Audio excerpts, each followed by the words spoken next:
Thank you very much for having us. It's an honor to be here. We've got a great panel here tonight. We've got Crystal Davis, who's the director of Global Forest Watch. We've got Topher White, who's the founder and CEO of Rainforest Connection. And we have Virgil Zetterlind, who is the director of Protected Seas. So when it comes to environmental issues, it's easy to get caught up in some pretty depressing trends. We're losing something like 20 million acres of forest a year. The oceans are acidifying, and we're losing species by the day. But there are some reasons for optimism, and I feel like technology is one of those reasons. So technology is being used for a wide range of applications. We have indigenous people using cell phones to map and protect their territories. We have conservation biologists using drones from everything from counting orangutan nests to mapping coral reefs. We have activists who are tracking global commodity supply chains using cell phones, and the list goes on. And even journalists are using these technologies. So at Mongabay, we have an initiative called Wild Tech, where we're investigating how conservationists can better leverage technology. So the folks that we have here today are broadly representative of some of the trends and spatial scales of these technologies, and so very excited to get started. So I'd like to start with Crystal Davis, who again is with Global Forest Watch. So can you tell us a little bit about Global Forest Watch and who your users are? Sure. Thanks, Rhett. I'd like to start by framing a little bit of context about the problem that we set out to address when we created Global Forest Watch. Given that we all live in an age of real-time, on-demand information at our fingertips, most people are actually really surprised to find out that we know very little about what is happening in forests around the world. So consider that the Amazon rainforest alone is greater than half the size of the United States. It's facing significant pressure from commercial activities like logging, agriculture, and mining. And the people on the ground who are tasked with protecting these forests often have very limited resources at their disposal for monitoring and enforcement. We're typically looking at a very small number of people responsible for a very large area of forests, and they're typically just monitoring these forests by foot on the ground. So by the time they actually find out where deforestation is happening, it's usually far too late for them to take action. So we created Global Forest Watch with the hope of trying to overcome this information challenge by monitoring forests from space. Back in 2007, the US government made a really big move to make satellite imagery from their Landsat and MODIS satellites freely available to the public. And this was a huge deal because before that, we were spending thousands of dollars just to buy a single satellite image. But even once we had access to all this great imagery, it would take one person many hours and often many days just to analyze a single scene looking at a very small patch of forest. So if we wanted to be able to do this across the entire world, I think all the forest would probably be gone by the time we even finished the job. So we started working with scientists at the University of Maryland who were developing a computer algorithm that could basically do this work for us very quickly and very efficiently. But then even, to sort of make a long story short, once we developed the algorithm and felt that it was accurate enough, we had to figure out how do we actually run this thing at scale, because we needed to look at a fire hose of satellite data that was coming at us from these satellites on a weekly basis. So it was a massive computational challenge. And of course, when we think of big computational challenges, we think of Google. So we asked Google if they could help. And we started working with the Google Earth Engine team, and using their platform, we were able to run the algorithm, and we're now pumping out weekly, monthly, and annual updates about where deforestation is happening literally everywhere in the world, zooming into an area the size of a baseball diamond. So once we had this data, the next challenge was figuring out how do we actually get this information into the hands of people who can act on it. So to do that, we built the Global Forest Watch online platform, which we like to think of as basically the Google Maps for forests. It's free to use, it's incredibly easy and intuitive to use, even though the underlying data and technology is actually quite complex. And we've been working with partners around the world to try to help them understand how this information can be used to support their forest conservation efforts. And since we launched the platform back in 2014, we've seen millions of people from literally every country in the world use the site. I used to like to make a joke that the only country that was not using Global Forest Watch was North Korea, but we have actually had one user from North Korea, and I'll leave it up to your imaginations of who that one user might be. But our users range from protected areas, managers, to Fortune 500 companies that have committed to eliminating deforestation in their supply chains, to indigenous communities, to advocacy organizations as big as WWF, but also grassroots organizations as well. And we've seen some really incredible results from these users who are taking this information and using it to identify and interdict forest crime around the world. So I think there's a lot of potential in this technology, and I actually think it's only really the tip of the iceberg. The algorithms are getting smarter, the satellite imagery is becoming more precise, and of course, more and more people around the world are getting connected, so they're able to access this technology and this information. At the same time, I think we also continue to confront on a daily basis the limits of technology, and realize that even if you have perfect information and perfect technology, you still need humans to take an action that will be positive for forests. So I think even though as scientists we all tend to focus on the conservation science and the technology, we also need to remember the science of human behavior and what really drives decision making. And I think there's still a lot of challenges ahead for us, both in terms of continuing to develop the technology, making it accessible, but also making sure that it's used for good. So I will just leave it at that to keep it quick so we have plenty of time for questions. Thanks, Crystal. That was great. So Global Forest Watch is operating off satellite data primarily, but you're also getting data from the ground up. So Topher, you're really a ground up. You really have a ground up application. So I'd love to hear, have you talk a little bit about Rainforest Connection. Yeah, sure. So Rainforest Connection is our startup, and it's based on this idea that it's really great to have eyes in the sky. You can't really match the transparency of satellite data and the ability you can see so much from above, and nothing's going to stop it in most cases. But there's still granularity of data and a sort of real-timeness of data that's necessary to have an on-the-ground element. And so that's really where we come from. And we operate off this premise that there's actually infrastructure out there in the field, even in these really remote places, that can have a big impact. So in our case, we use old, basically cell phone networks that are already out there, particularly on the periphery of the forest. We take old, cell phones, essentially, put them up in trees with solar panels and microphones. They listen to all the sounds, stream that up into the cloud over these pretty bad cell phone networks that are out there. We analyze it using more advanced techniques, which we can put in the cloud, and we can pick out chainsaws, logging trucks, individual species, gunshots, and then send real-time alerts to people on the ground who can show up in real time and stop it. And the idea behind this is that even though for now we have to be responsible for going out and putting it out there and training the partners, all the elements of that, except for the cloud-based element, which is pretty easy to scale, can really be built and implemented by people on the ground. And this idea that even these old indigenous tribes that have been out there, they're actually coming up on their second old smartphone. And if it can be as simple as them downloading an app and being able to monitor their areas in real time, that can be really helpful. As Crystal noted, they're all obviously very under-resourced on the ground. The traditional ways of doing this are having people go out on foot and monitor these huge areas. I kind of feel like that's not really a good expectation in our day and age. And at the same time, there's so much you can learn about the forest by making sure that you're listening to it and paying attention to it when no one's there. So the fact that we can monitor this thing 24/7, the fact that we can use big data, modern techniques to pull all sorts of insights out of the forest makes it not just useful for conservation, but also for ecology, for biology, for studying these places as real ecosystems and turning ecology biology into a big data problem. And so that's where the AI sort of becomes a really important approach. But really, Rainforest Connection, the reason it's called that is based on this idea that if we really want to help people in the field, because they're the ones who can have the biggest impact. Each ranger out there in the fields protecting, say, just a few hundred hectares of forest, they can have more impact on stopping climate change than like 100 engineers at Tesla, potentially, just based on the fact that they're out there protecting these huge carbon sinks. So we have to build technology as Silicon Valley engineers to help them get their job done, because that's how actually we can have the biggest impacts, I feel. And so the way in which we could do that isn't just with tools. Sometimes it's about connecting them to the people around the world, because these are the real heroes.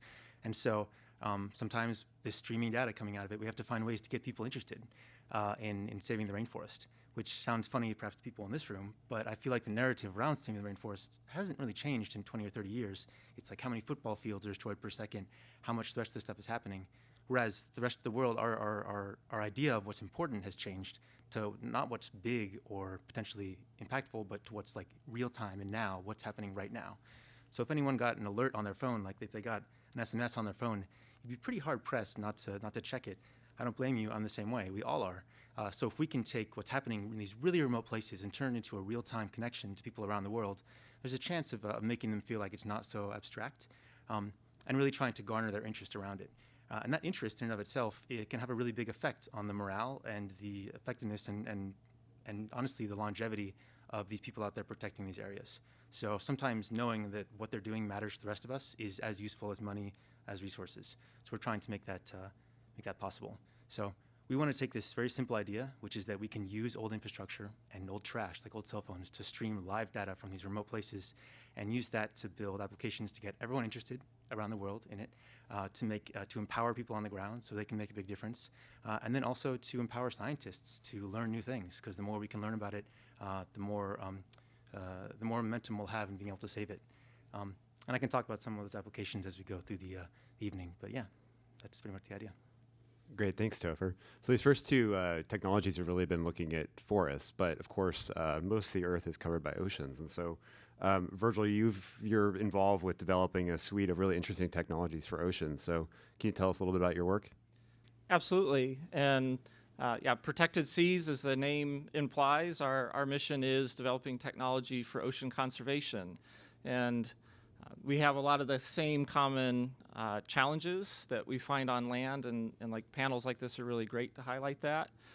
To frame an ocean issue, a really current one this year is the North Atlantic right whale situation in Canada. They've had 10 mortality events just in the previous 6 months, which, anytime you talk about a whale, 10, seems like a big number. But to really put that in context, this is out of a population of 500 individuals known to be remaining, or about the equivalent of the human populations of Canada, Chile, and Australia combined being lost in a single year. So, as a technologist, we want to think about, well, how can technology make an impact on saving right whales?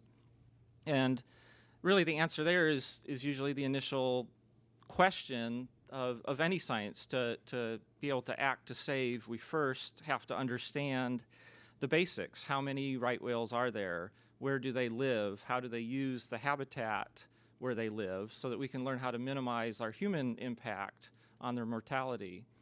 So we're very fortunate to be able to participate in a program called Whale Alert, which is NOAA's official program for right whale ship strike reduction. It's also used here on the West Coast to reduce the risk to gray whales and blue whales to ship strikes.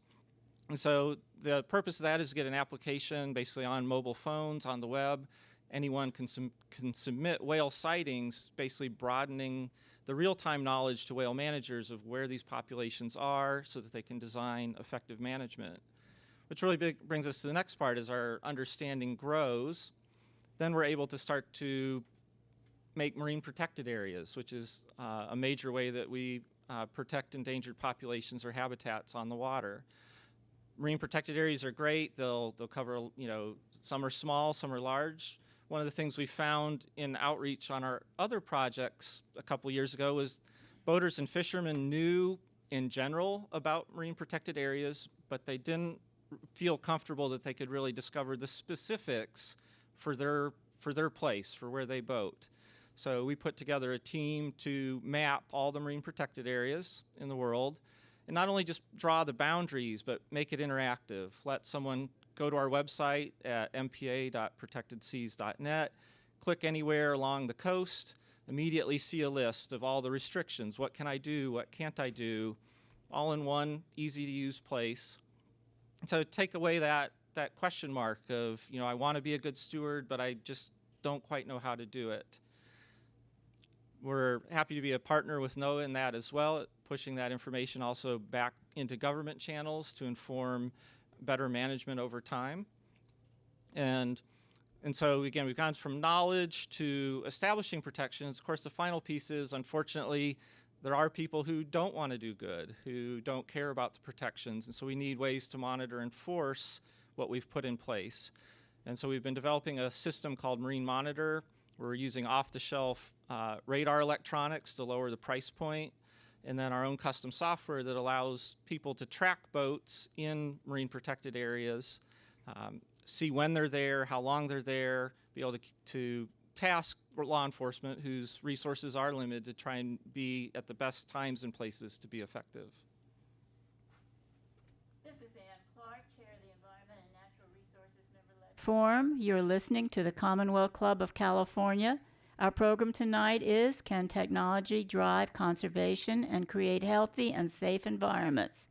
with Rhett Butler, founder and CEO of Mongabay, Topher White, founder and CEO Rainforest Connection, Crystal Davis, Director of Global Forest Watch, and Virgil Zetterlind, Director of Protected Seas and Chief Technology Officer.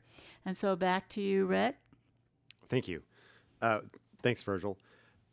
So Topher and Crystal hinted at this a bit, but so sometimes you have a technology and it seems like you're looking for a problem to solve with that technology, which is seems a little bit backwards. So when you are trying to solve a conservation problem with technology, there are often a lot of issues that need to be addressed first for that technology to actually work. So what are kind of the enabling conditions you need for these technologies to be successful? Sorry? Sure. I think the biggest challenges we bump up against with Global Forest Watch are governance issues. And it's really about having the political will to do something about the problem, even when you know the problem exists. One of the most avid users of Global Forest Watch is actually the government of Peru. There are certain agencies that are tasked with monitoring and supervising forests, and they've actually made jokes to us that are not actually that funny, that Global Forest Watch tells them where not to go, because if they go and try to police those areas where they know there are threats, there will be threats made against their lives. So until we can start tackling some of these more systemic governance issues, simply knowing where deforestation is happening is not always enough to address the problem. So I think more investment in trying to tackle some of the bigger corruption problems will be needed in addition to quick technology fixes. Topher? I think on top of that, so governance is obviously very important, and we've been actually quite fortunate to be working in mostly partnerships that don't involve official governments in a lot of ways. So we don't work with governments except for one potential project very soon. Most of the times we work with NGOs on the ground, local communities, tribes, who do have their own systems of governance, but these places are outside the sort of interest, outside the boundaries of interest for local governments. And so they have to take it upon themselves to fight against what is often sort of large-scale black market illegal logging or deforestation. But it turns out that with, if they want to do this, they just feel a little bit powerless. Just getting them alerts or data is usually not enough. They have to know that they're going to be backed up at various levels, and that's where transparency becomes super important. But allowing them to know that what they're doing and what they're doing is of interest and of note to people around the world does help a lot. So one of the biggest issues is making sure people don't feel alone in their sort of reactions, and making sure the technology is actually about connecting people. Even if in this case we're saying it's about connecting people to the forest, the impetus for them really getting out there to stop it is personal, but it also comes from knowing that they're going to both be recognized for it and to a certain extent protected sometimes. But it's a challenge, There's a lot of mismatching when it comes to resources and power on both sides of the table. And in many cases, just letting people there know that where it's happening is not enough. There has to be data that can be then passed on, and transparency has no particular limits. So even if there's no government coverage in an area, and the people there can't respond, sometimes it's about then being able to pass the same data onto governments. And we've also found that if local communities start taking responsibility for law and order, then the local governments do want to get involved. I call that the Batman effect, but I'm not quite sure about that. The other thing when it comes to the challenges are putting sort of what we consider to be high tech in the hands of people out there in the field. Oftentimes that takes a lot of learning curve. That is not the case with cell phones. Everyone knows how to use cell phones and smartphones out there. It's just one of those things that caught on. I don't know how that happened, but everyone gets it. The networks aren't great. You have to find ways around that. But these are tools that people just get. And that's why, but when they think of technology, they think of laptops. So they say, oh, I want a laptop. But the truth is that you don't really need a laptop to get anything done anymore. Everyone wants to be, like the modern world. But the truth is that you can accomplish everything you need with a cell phone, and just sort of getting that out there to people is kind of important. I could go on this all day, but yeah. So Virgil, what about you? So I mean, when you get this, when you use this radar data and it comes back in, and there's someone out there who's illegal, doing illegal activities, what do you do? Like, what happens to that data? Who uses that? Right. So that's again, that's a key to technology success is accounting for the human factor from the beginning, because it should be to help to help humans, to help the planet. And in terms of enforcement, there's the incentive problem that in some places the enforcement, perhaps they are the people doing some of the fishing. Again, in terms of transparency, we think the Marine Monitor system, because it's both a local and a cloud system, provides some of that transparency that everyone can see what's happening and not be excluded. But one of the things we're finding as we design our system and our software is the importance to engage on the local level to make sure we're providing a tool that really addresses that local need. And incentives matter. So the negative perception perhaps of this radar as well, it's tattletaling on my friends who are doing illegal fishing, but can this radar also provide safety to these boaters in bad weather or other circumstances? Are there other tangible benefits to a community, to our technologies that again make it easier to adopt and really see that? It's very easy, I think, for us as technologists to see sort of this long-term abstract, if we do this in 30 years and 50 years, look at this major impact. But at that local level, at the subsistence level, the things we need, they need to have a tangible impact almost immediately in some meaningful way, or it's very hard to get the buy-in we need. So, Crystal, it seems like a key enabling condition for you would be data availability. So, I mean, you talked about that a little bit, but can you expand on that a little bit more? I mean, it seems like you're really dependent on this satellite data. Sure. Right now, most of our systems really rely heavily on U.S. government satellite data, so that's the Landsat satellite, and we're actually quite nervous at the moment because under the Trump administration, they're discussing putting a paywall back up on Landsat, which means we would have to start paying again to access this data. And that would be absolutely devastating for the type of monitoring we do because we're processing thousands and thousands of images on a daily basis, so it'd be cost prohibitive to have to purchase those. That said, there are new sources of imagery coming online that are freely available. For example, the Europeans have created the Sentinel program, which sort of mirrors Landsat, and that's free.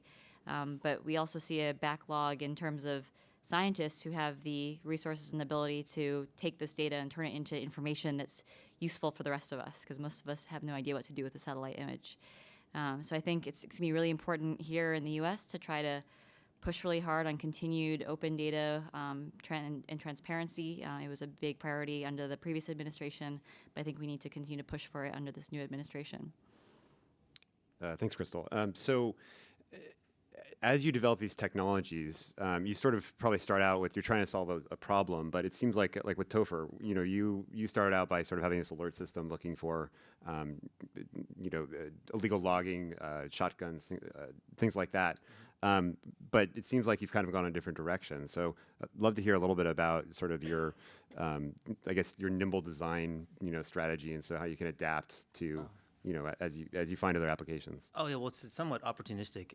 To a certain degree, we were trying to find places where, we were lucky that it worked pretty early on for being able to detect chainsaws. And we saw some success there that made us feel like it was going to be effective. And then there was enough attention around that people came to us and said, we want to put this out there. So then we had the opportunity to go put it out in half a dozen different places where it barely worked at all. And we had to go out there in the field and find out why you just can't stream data out of the middle of the rainforest, And we had to adapt our technology to make that work. Surprise, surprise.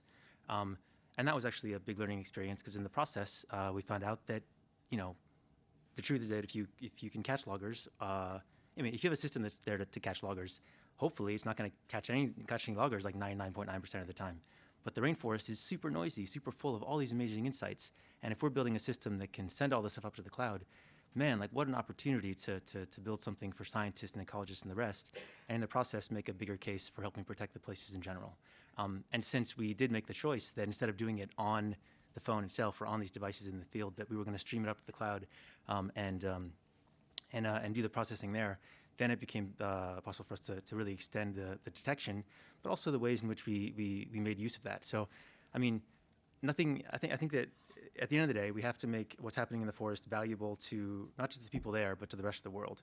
And so one of the ways in which we sort of like try to improve that concept is say, if we're streaming data up to the cloud to analyze it, we can also, make an app that'll stream like the live sounds from the rainforest.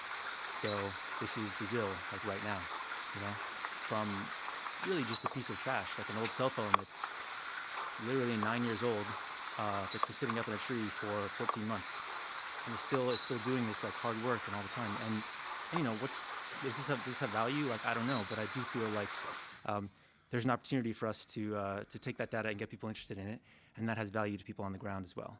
But yeah, I think that a lot of times when it comes to technology, we focus on the super high-tech stuff, like how do you build the coolest device, or how do you come up with the coolest way to analyze it.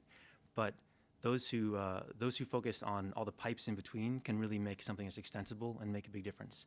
So in our case, we didn't want people to have to go out and collect SD cards from devices in the forest. We wanted to have that stuff come out automatically, and that was really helpful for us because now we can build something that can work in many ways.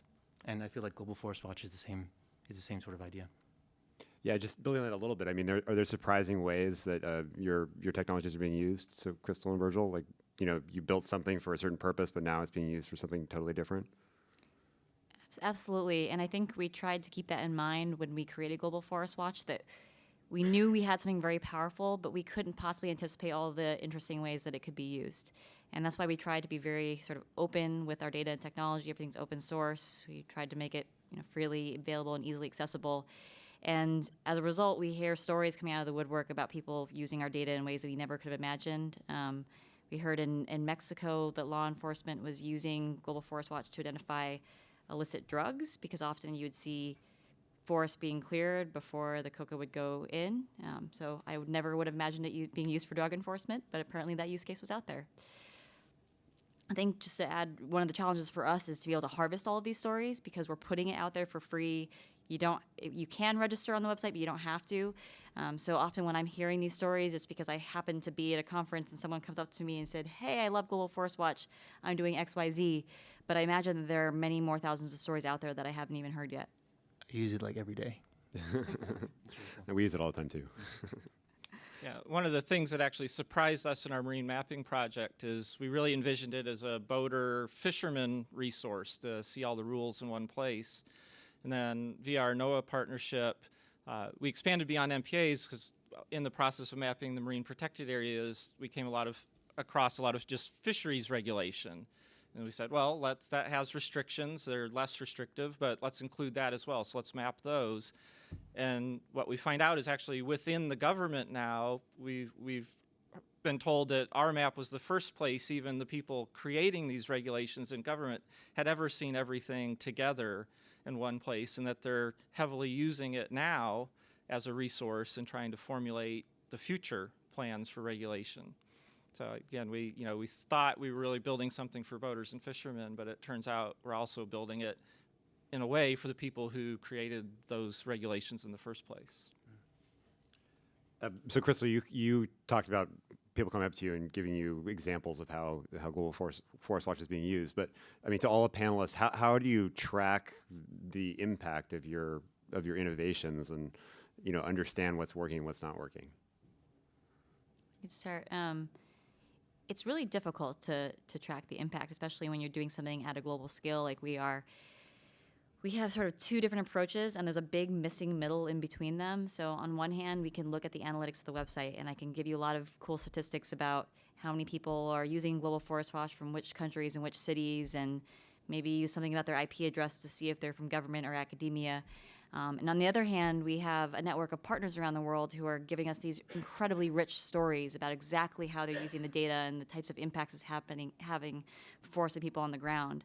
But I have a sense that there is a big chunk of stories in the middle that's not being captured either by the analytics or by that small subset of stories we're hearing from our partners. And we're trying to think of creative ways of pulling those stories out of our user base, creating sort of contests or incentives, because we can share your stories on our website. But it's challenging, and we're certainly open to any creative ideas you might have.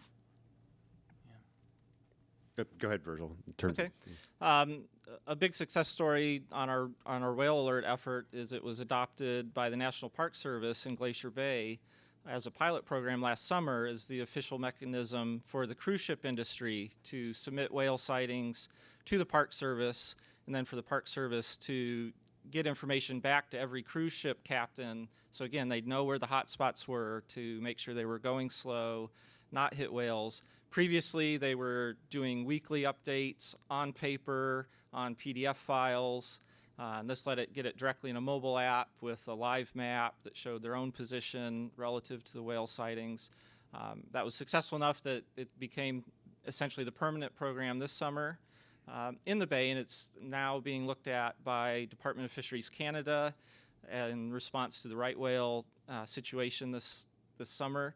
And it's exciting to see that technology take root and have an impact. But overall, it definitely is a challenge in general just to tease out all the different ways it might be used. So conservation has sort of a notoriously bad reputation for lack of collaboration. And it seems like all of you guys are building tools that are sort of organization agnostic that can be used by anyone. So, I mean, how do you build collaboration and get people to use these applications? Yeah, so that's really important to us because there's so many things out there that have already been built so well, and there's so many people who can build certain aspects of things better than us. So we're always trying to look at what we're doing that's unique, and then try to not just take advantage of the things that are already out there, whether it be open source software or just the infrastructure in the form of a cell phone network. Or in other cases, it's like, do we want to build our own piece of hardware, or do we want to use the old cell phones that have already been made, 100 million of them? That's one example of like use what's already there. For us, that's important. But between conservation groups as well, everyone wants to build a whole system, and we just have to a certain degree, I think, look around and not just respect what other people are doing, but actually make use of it. And that's going to require us sometimes to let go of the things we love the most. So we're always trying to look for ways to do that. We want to build systems that allow, even if it's not about pulling the sound out of the forest, maybe if there's a camera trap near where our system is, it can send data up to the cloud through the networks that we're creating. That's really an ongoing question for us. So anyone who wants to work with each other, I would love to feed our data into Global Forest Watch, because there's no way that we could ever possibly have the same level of reach that they do. One issue is that Global Forest Watch covers literally the entire globe. We cover at the moment, a dozen different areas on the ground. So, the places where you can hear the sound coming from, are few and far between compared to this comprehensive data set. But I think that taking these steps forward in all these different ways is important, and recognizing the strengths of other people's technology is great too. Yeah, collaboration is really critical to everything the Global Forest Watch does. So I work for an organization called the World Resources Institute, and Global Forest Watch is an initiative that lives within WRI. But in order to make Global Forest Watch possible, it's really a partnership of technology companies like Google, universities like University of Maryland, grassroots organizations, companies. I mean, really an incredible spectrum of organizations and companies that are participating in this work and contributing in some way. And we've been very careful to make the initiative feel owned by this entire partnership, and to make sure that all partners are getting credit for the incredible work that they're doing. But I think I think our vision for how Global Forest Watch goes to scale is really about getting partners to collaborate with each other and not just collaborate through WRI. And that is something that is easier said than done. And we're still looking for ways to sort of build that network and build that collaborative spirit within the partnership, because we have limited capacity at WRI to facilitate all of those relationships. I do think we still face a lot of challenges with unfortunate competition in our field, right? Because we're all working towards the same cause, but we compete for funding. We compete for notoriety for our work, because that helps us get more funding. And they're, in terms of a lot of the data we work with, there are entire careers that are built around single data sets, and those data sets are often very expensive to build. So it can be a lot of work convincing organizations and people, individuals, that they should share openly and work with each other. But I think once we see more of that happening, we actually start to see so many benefits from that. So I think there's often for us a little hurdle in trying to get people to be willing to share. Once they do, a lot of the fears that they had about what would happen if they started sharing their information and their work start to fall away, and then others are convinced to come on board as well. So I think we just need to keep sort of pushing for it and see if we can get enough momentum built. Yeah, and I'll just to talk a second on the technology side of the equation is, we really try hard in our projects to design around openness. So using data formats that are standardized, that are easy to share, designing around application programming interfaces or standardized methods so that if someone else's computer system wants to talk to ours, it's easy rather than hard. And when we source data, trying to make sure the data we source as much as possible is not encumbered by restrictive rights, because again, if we can be as open as possible about the data we share, hopefully that gets reciprocated in turn. This is Ann Clark, Chair of the Environment and Natural Resources Member-Led Forum. You're listening to the Commonwealth Club of California. Our program tonight is Can Technology Drive Conservation and Create Healthy and Safe Environments? With Rhett Butler, founder and CEO of Mongabay, Topher White, founder and CEO of Rainforest Connection, Crystal Davis, Director, Global Forest Watch, and Virgil Zetterlind, Director of Protected Seas. You know, as I listen to what our panel has shared to you with us, I'd like to share something with you that I had completely forgotten. I had actually the opportunity to go to a remote area where there were whales, and it brings it back for me because one of the things that had happened in that area, it was a very poor area and very remote, and somehow they had connected with people in the United States. They had a school, and the people they connected with were able to send them their their laptops and things like that, and they could actually connect with the school that had sent them the information, and they were out in a very remote area. So they were not only learning from their laptops and what they were learning, but they were learning English, and they were learning more and more about their native languages. So what you're doing, I hope you will keep doing, because you never know. I never would have known, had I not just happened to be there, that such wonderful things can happen with technology worldwide. So having said that, now it's time for our audience questions, and we have a lot of good questions. So Rhett, I'm back to you. Thank you, Ann. Yeah, so we've got a lot of great questions here from the audience. So this one question I pulled out is about funding. So it's actually directed to Crystal, but I think it actually applies to everyone here. So the question is, how did Global Forest Watch get its funding for its platform? And does the source of funding create any bias towards who can access that platform or how they can use it? But again, I think that applies to everyone up here. So Crystal, we'll start with you, but get into the other folks. Sure. Our first major donor was actually the government of Norway. But we also have other government funding from the UK and from USAID, as well as some foundation funding. And increasingly, we're seeing some financial support from companies who have been using our data to gather information about where they are facing deforestation risk in their agricultural supply chains.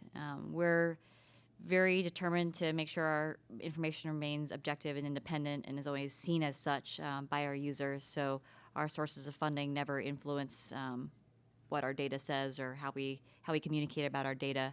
I think the biggest challenge for us going forward is that data continues to be expensive, even though a lot of these algorithms are automated and for the time being the satellite imagery is freely available. Being able to continue to maintain these algorithms and run them, get the information out in formats that people can easily access and understand is quite expensive over the long term. So we really do need to start thinking about the sustainability of these monitoring systems that we're building, and we don't have all the solutions yet.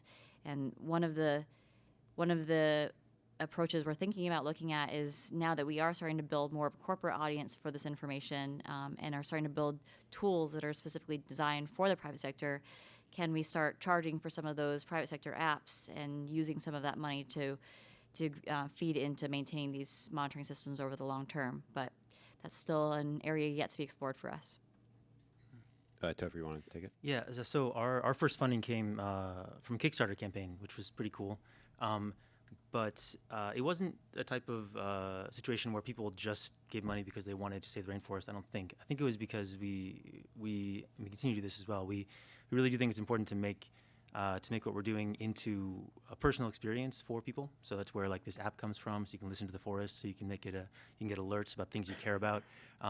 And like even the story you were telling before, like that's a perfect example of the fact that you went somewhere, you saw something in conservation, you cared about it, and it became a story of yours, and you wanted to share that with us.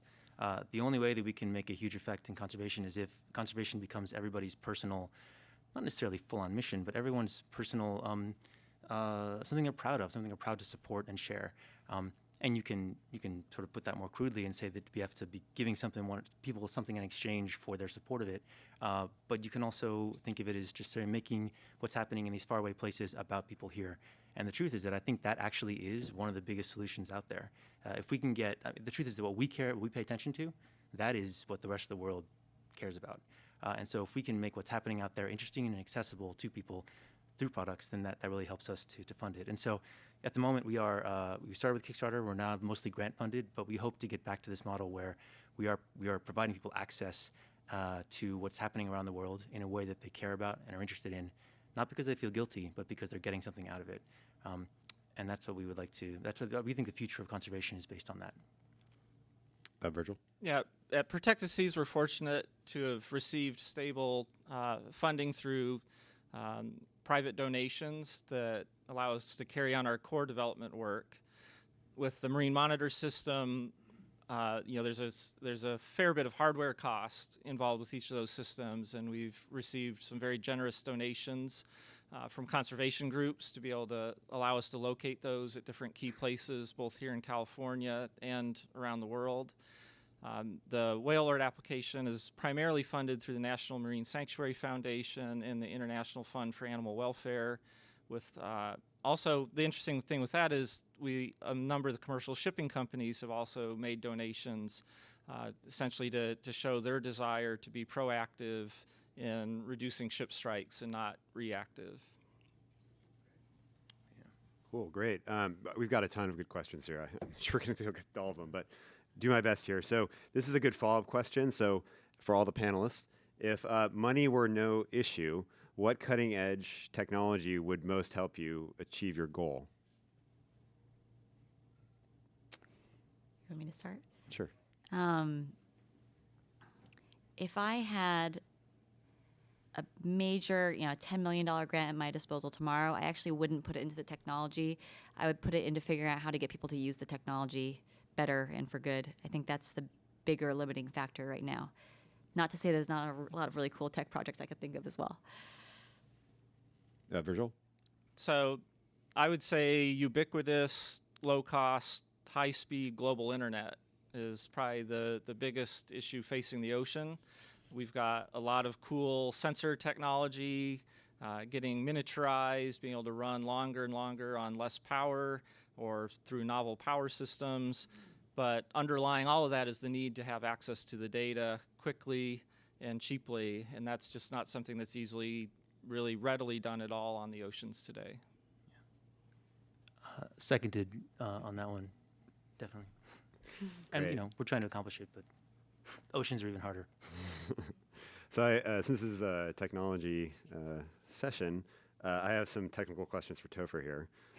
So one is, how do you recharge the batteries in cell phones? Another is whether you've had to deal with sabotage of your equipment. And then another one is, what is your equipment mean time between failure in that environment? And how do you harden your phones so they survive in the rainforest? Yeah, the motif of all those is that the rainforest is a pretty hellish place to put a piece of technology.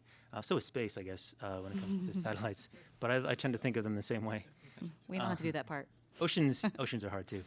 In our case, we have the phones or the actual sensors. They go in boxes to protect them. There's solar panels that we had to build to work under a tree canopy, which is a really bad place to try and generate solar power. We've also chosen a pretty difficult way to deal with that, which is to try and transmit all the data 24/7 up into the cloud, which takes a lot more power than just processing it on the device itself. So that was those were hard design choices that took us some time to get there. But over time, we've gotten to the points, and I actually feel good about the choices we made. So we have these special solar panels that we built to work under tree canopy. We're hoping to abandon those altogether in favor of ones that people can put together from solar panels that are lying around in these countries. And was there another part of that question as well? Mean time till failure? Meantime. Okay, so the one we put out there that are based on these sort of trashed old cell phones, they usually last over a year, and the longest ones have lasted over 18 months. But we expect we have a whole new version of this we're putting out there. We expect that they will last for years. And that's pretty impressive when you think these things are working really hard. They're streaming data 24/7. I don't know how they do it, but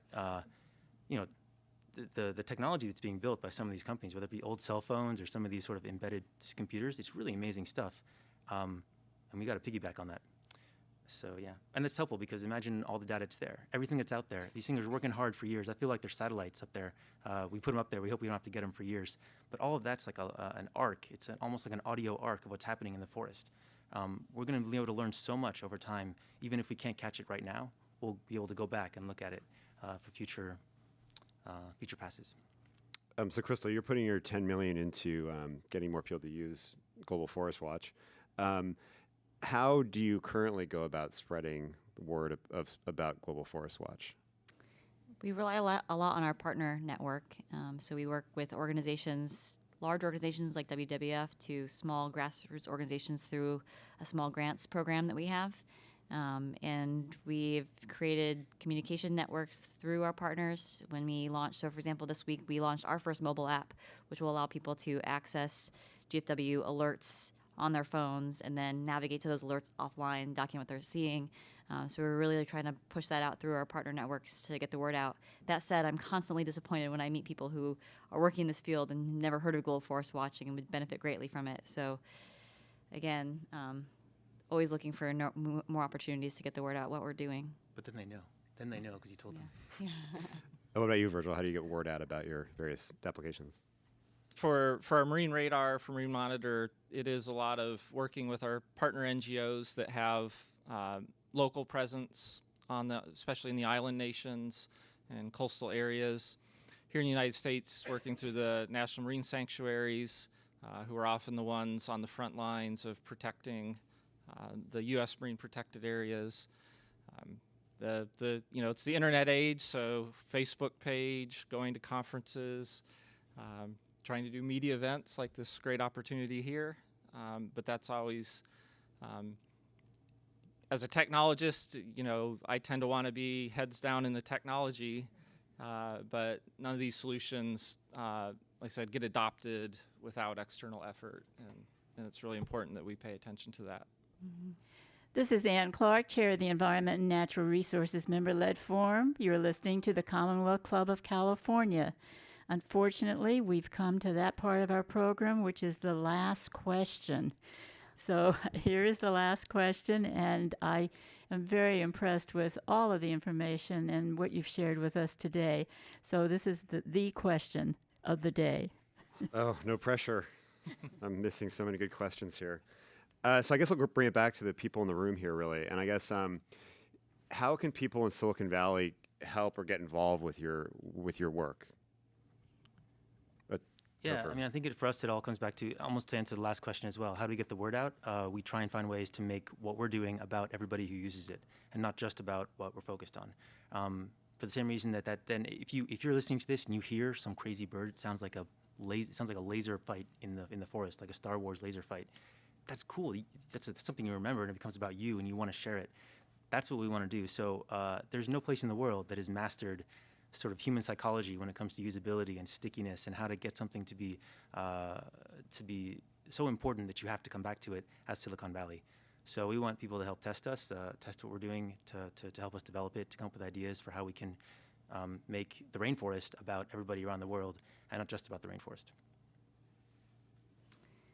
There's a lot, but if I could just pick one thing, I think there's actually a lot that Silicon Valley can teach organizations like my own about how to be innovative. We like to say that we're innovative, but since I started working on Global Forest Watch, terms like, agile development, I didn't even know what that meant. And we're not very agile in the conservation community. Part of that's linked to our funding models. But I would love to work more in partnership with companies, startups, other organizations in Silicon Valley, and learn how to be more agile in the types of approaches we're taking, and learn how to adopt the technologies that you're developing, maybe not for conservation, but maybe could have a great application for conservation. So I think we just need to talk more and work together more. Yeah, and I think, Rhett, I think you started off with a great theme for tonight of technology as a ray of hope for conservation. And, we've seen the amazing things, the transformative things that have come out of Silicon Valley, and that comes from the people here and the diversity. So find a great project. A lot of a lot of great things here in Silicon Valley came out of garages, done at nights and weekends. There's very interesting work in artificial intelligence, in big data processing, in robust networks in tough places, all these things we've talked about. So we definitely encourage, for the technologists in the audience, we invite you to sort of join with us and let's solve some big problems. Yeah. I feel like there's also a mantra in Silicon Valley that to be successful, you should solve a problem that you have. And that's why we have great ways to cut the taxi wait time from like 5 minutes to 2 minutes, which is a really hard problem. But it's really satisfying to solve someone else's problem on the other side of the world, which might be a simpler problem to solve from a technology standpoint. And I think people here would like to do that. So that's another call to action, I'd say. Well, thank you very much. This was a great panel, so thanks for participating. Thank you. Thanks, Rhett. Thanks, Rhett. That's the best, by the way. As I mentioned before, this is Ann Clark, Chair of the Environment and Natural Resources Program. And you know what happens when you're Chair of the Environment Program is you really get to ask the very last question. So this is for each of our panelists. And I'm very curious, how did each of you decide this is what you wanted your life work to be? So we'll start with Rhett because he's been our moderator and we haven't heard him tell us a lot about his work and what he does. And how did you decide to do it? Well, it happened kind of accidentally. It was a little bit of a night and weekend sort of thing, but it really began when I was young. I had the opportunity to travel thanks to having a mother who was a travel agent, and I really liked frogs, and the best frogs are in the rainforest. So I went to Rainforest and I learned what was happening to them and had a personal experience where a forest was destroyed and decided I wanted to make a difference and raise awareness. So I wrote a book about rainforests and then converted it into a website so people could read it for free. And then I decided to quit my real job and pursue my passion. So that's the story.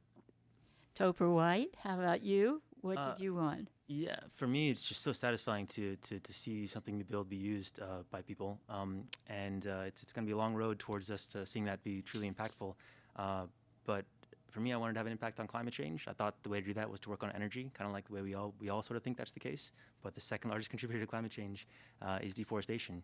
So I thought I was building something just to help this gibbon reserve in Sumatra, and then suddenly realized that it could be useful on a much wider scale. And that's a pretty addictive thing to figure out. To figure out that what you're building can be really impactful, it's hard to turn away from it.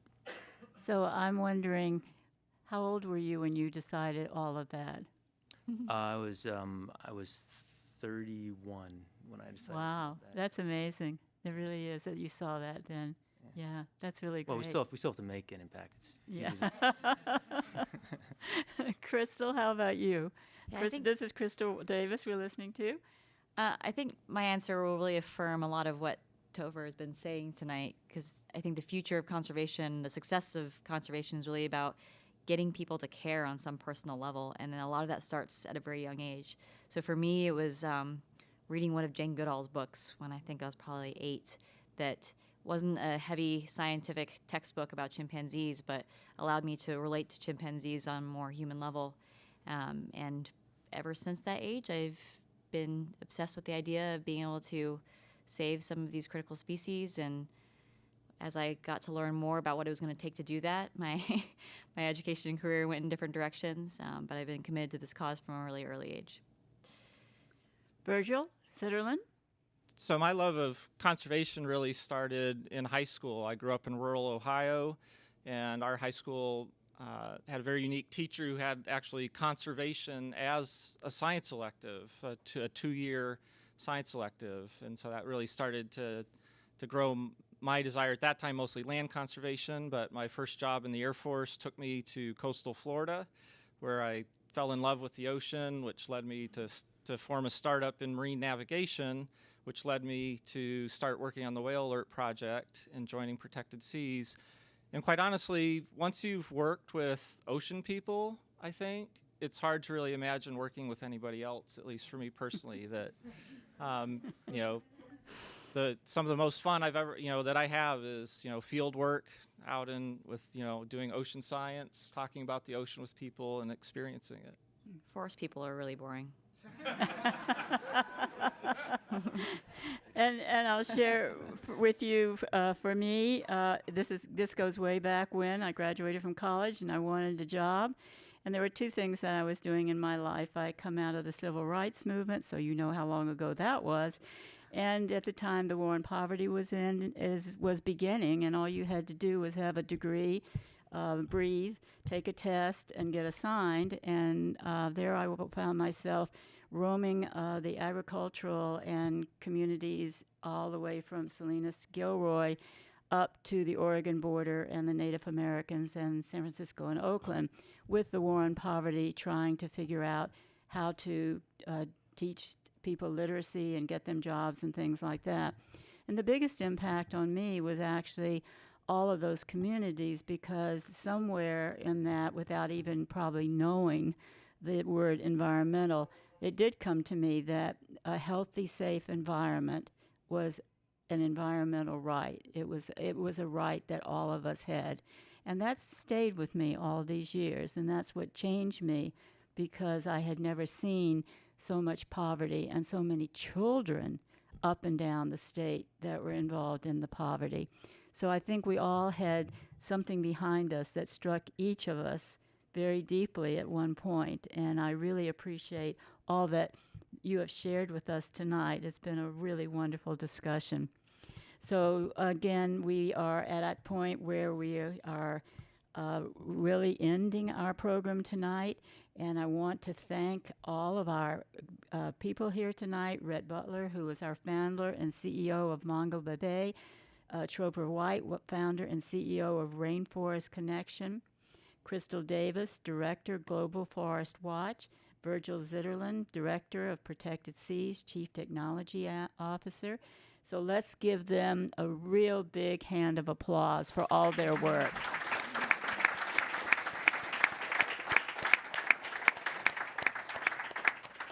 And my thanks and all our thanks to our terrific audience here. What a great audience we've had. So let's give you a applause.